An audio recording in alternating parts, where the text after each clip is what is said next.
CGP Angkatan 11, Kecamatan Halomonan, Kabupaten Padang Lawas Utara. Di sini saya ditemani oleh kepala sekolah saya, Kepala SD Negeri 1006080 Polan. Pak, sini sebentar kita membuat pertanyaan wawancara sebentar dulu ya Pak. Yang pertama, selama ini bagaimana Bapak dapat mengidentifikasi kasus-kasus yang merupakan dilema etika atau rujukan moral Pak? Baik, terima kasih Mas Lenan. Ini coba saya jawab mengenai dilema-dilema etika maupun rujukan moral. Biasanya saya lihat dari sebuah kasus, apakah dia masuk ke ranah hukum. Kalau dia mencakup ke ranah hukum, dia akan saya libatkan pihak-pihak terkait. Akan tetapi kalau kasusnya berkaitan dengan dilema etika, itu akan saya panggil yang terkait juga. Contoh sepertinya komite sekolah, para dewan guru, beserta staf yang lain. Mungkin itu yang bisa saya jawab. Yang kedua Pak, selama ini bagaimana Bapak menjalankan atau pengambilan keputusan di sekolah, terutama untuk kasus-kasus di mana dua kepentingan yang sama-sama benar atau sama-sama mengandung nilai kebajikan Pak? Baik, selama ini saya mengambil keputusan mengenai masalah-masalah yang ada di sekolah ini, saya lakukan dengan cara musyawarah antara pihak yang bermasalah dengan para warga sekolah. Contoh, komite sekolah, dewan guru beserta kepala sekolah bersama-sama memusyawarahkan apa akar masalah yang terjadi. Kalau dia mencakup ranah hukum, kita libatkan pihak yang terkait. Tapi kalau dia masalah dilema etika, dia cukup di lingkungan sekolah saja yang kita selesaikan permasalahannya. Baik Pak, langkah-langkah atau prosedur seperti apa yang bisa Bapak lakukan selama ini Pak? Yang pertama, saya mempelajari kasus terlebih dahulu apa-apa melalui interogasi kepada dewan guru, begitu juga dengan korban ataupun pelaku, mengkonfirmasi masalah tersebut dengan pihak-pihak terkait. Setelah itu saya meminta saran kepada dewan guru dan komite sekolah untuk mengambil keputusan supaya tidak salah-salah pengambilan keputusan. Hal-hal apa saja yang selama ini Bapak anggap efektif dalam pengambilan keputusan pada kasus-kasus dilema etika Pak? Baik, menurut saya dengan mendalami masalah terlebih dahulu, kemudian mengkomunikasikannya dengan pihak terkait. Bila perlu kita dapat meminta saran, masukan dari teman-teman sesama kepala sekolah yang ada di lingkungan sekitar kita, yang mungkin pernah mengalami hal-hal ataupun masalah-masalah tersebut, sehingga kita dapat mengambil keputusan yang tidak merugikan orang lain. Jadi hal-hal apa saja yang selama ini merupakan tantangan dalam pengambilan keputusan pada kasus-kasus dilema etika itu Pak? Baik Bu,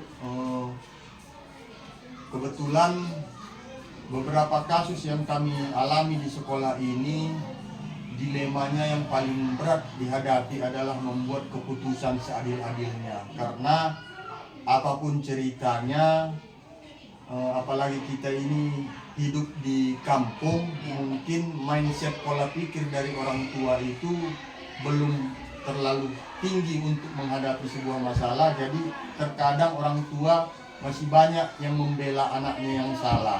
Jadi untuk mengambil keputusan yang seadil-adilnya, itulah tadi, jangan kita hanya kepala sekolah yang mengambil keputusan, akan tetapi dilibatkan dewan guru dengan komite sekolah tadi untuk supaya tidak ada penyalahan orang tua terhadap warga sekolah. Baik Pak, apakah Bapak memiliki sebuah jadwal tertentu dalam menyelesaikan kasus dilema etika? Apakah Bapak juga langsung menyelesaikan di tempat atau memiliki sebuah jadwal untuk menyelesaikan bentuk atau prosedur seperti apa yang Bapak jalankan? Baik Bu, kalau masalah untuk jadwal menyelesaikan masalah, kalau dia tadi dilema etika itu langsung ditindak di tempat kalau memang seluruh pihak warga sekolah berhadir ataupun tidak ada pekerjaan lain. Akan tetapi kalau dia menyangkut ranah hukum, tentu ada jadwal-jadwal untuk memanggil pihak terkait ataupun kita memenuhi undangan, contoh ke kepolisian kalau dia terkait dengan masalah hukum. Mungkin itu aja, Bu. Adakah seseorang atau faktor-faktor apa yang selama ini mempermudah atau membantu Bapak untuk mengambil keputusan dan kasus-kasus dilema etika itu, Pak? Faktor-faktor menurut saya adalah dengan berkomunikasi dengan pihak-pihak terkait dan mencari solusi bersama agar tidak ada yang dirugikan dalam penyelesaiannya. Seperti yang tadi saya bilang, supaya mengambil keputusan seadil-adilnya, kita cari dulu akar masalahnya, apa penyebabnya, apa solusinya. Setelah itu kita rembukan dengan rekan-rekan guru maupun komite sekolah agar nantinya kedua belah pihak tidak saling dirugikan. Baik Pak, dari semua hal yang telah disampaikan, pembelajaran apa yang dapat Bapak ambil dari pengalaman Bapak mengambil keputusan dilema etika itu? Baik, dari hasil yang disampaikan tadi, menurut saya pembelajaran yang bisa diambil dari wawancara ini, yang pertama adalah kita jangan terlalu terburu-buru mengambil keputusan, akan tetapi kita harus melihat akar masalahnya, apa sebabnya dan apa solusinya.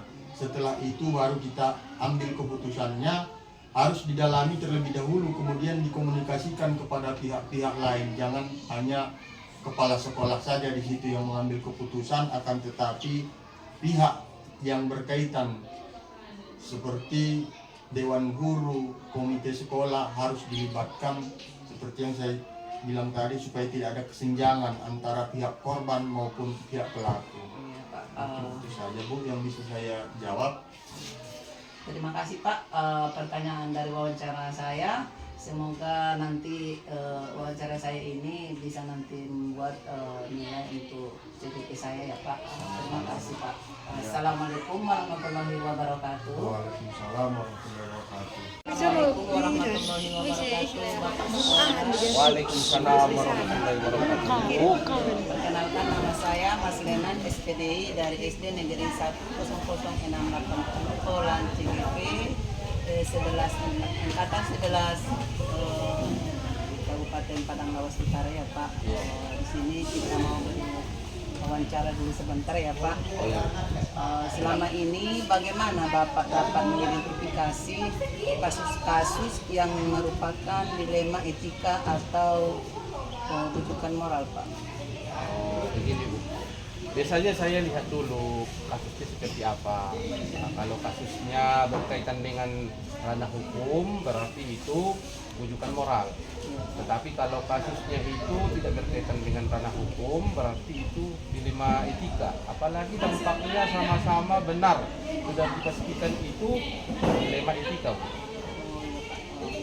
Selama ini bagaimana Bapak menjalankan pengambilan keputusan di sekolah, terutama untuk kasus-kasus di mana ada dua kepentingan yang sama-sama benar atau sama-sama memandang dinilai kebajikan Pak? Selama ini dalam mengambil sebuah keputusan, saya selalu mengutamakan kepentingan bersama Bu. Walaupun terkadang bertentangan dengan keinginan kita.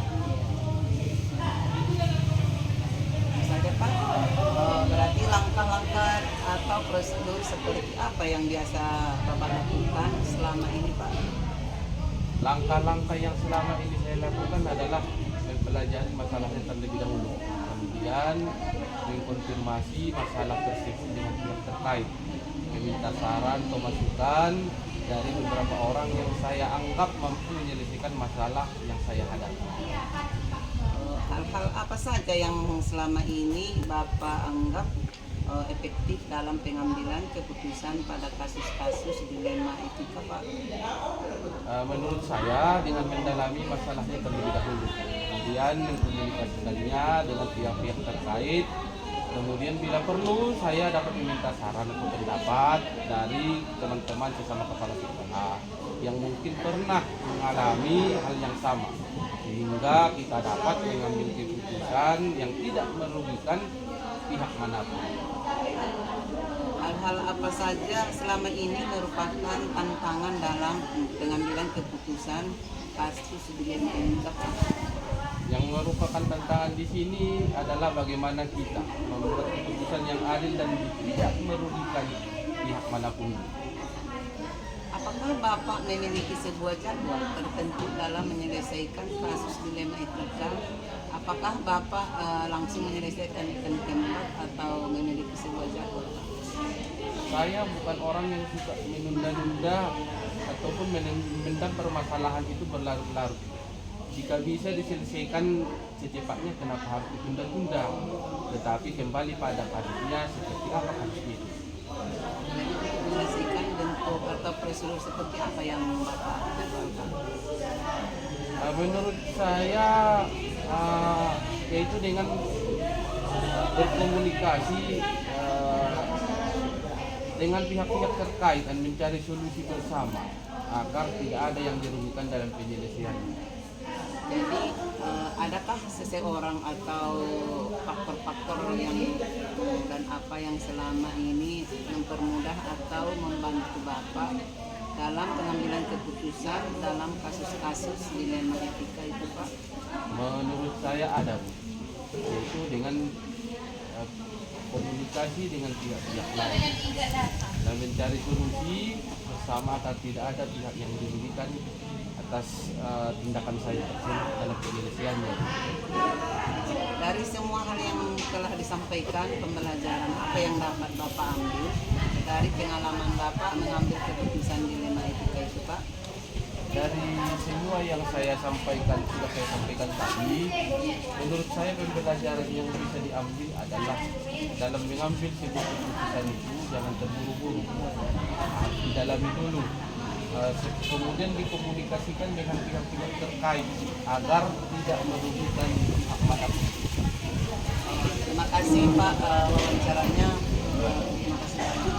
Iya, Assalamualaikum warahmatullahi wabarakatuh. Waalaikumsalam warahmatullahi wabarakatuh.